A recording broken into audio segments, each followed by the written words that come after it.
Good morning, good morning, good morning, and Happy New Year from me and Louie. Look, say Happy New Year. So I feel like it could be a failure of a day today.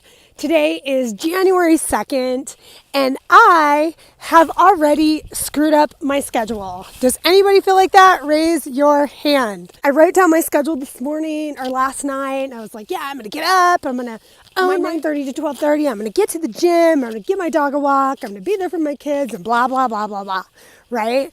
And I got sick. While you're making your schedule, make sure that you're not basing it on everybody else's hustle, right? Because when you do that, sometimes you can feel like a failure and sometimes you feel like you're not making any progress. So follow these tips. Number 1 is be present. Number 2 is manage your time. Number 3 is set realistic expectations. Number 4, business development every single day. And number 5 is celebrate your wins. So let's go over number 1, be present. You know, when we start talking about the hustle, it's so hard to be present because you're hustling all the time. You have to look at your life and where you're at. Are you a mother or a father with young kids? Are you a newlywed? Are you going through some health issues? Are you going through a divorce? You know, where are you at in your life? Because the value for me is God, family, self, and business.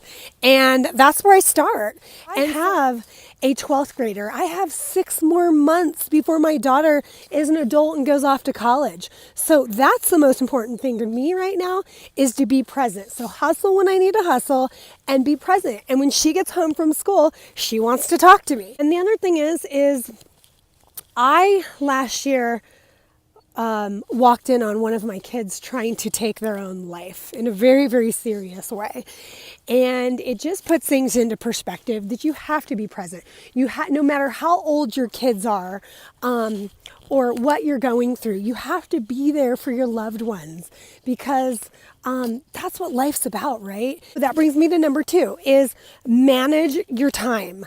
Eliminate distractions and try to focus as much as possible. It's so hard to focus in this distracted world. How do you do that? Is turn off your phone and put it on do not disturb during your productivity hours. For me, it's 9:30 to 12:30. I've practiced this for many years, and there's a lot of days that I just didn't manage that or have discipline to do that. And I believe that that's why I was so distracted and overwhelmed last year. Okay, so be present. Maybe use a time tracker, a Pomodoro tracker. And number 3 is set realistic expectations. You know, do you want to make $1 million? Or are you okay on 150,000 or 60,000 or 300,000? And what is that going to take? What is it going to take? Does it mean you have to hustle 10, 12, 15 hours a day? No, it doesn't. And number 4 is make time for business development every single day. Sales is what makes the world go round. It's the engine to your business, and it's how people get paid. It's how you get paid. It's how you generate an income. It's how you build a business. And I say that because I'm a sales coach. I'm a sales trainer. And if you set a realistic goal of talking to 5 people a day, that's 5 people a day, literally talking to people. And I'm talking about not liking their Facebook posts or their Instagram posts or commenting on their YouTubes. I'm talking about having genuine conversations to build relationships and build your pipeline.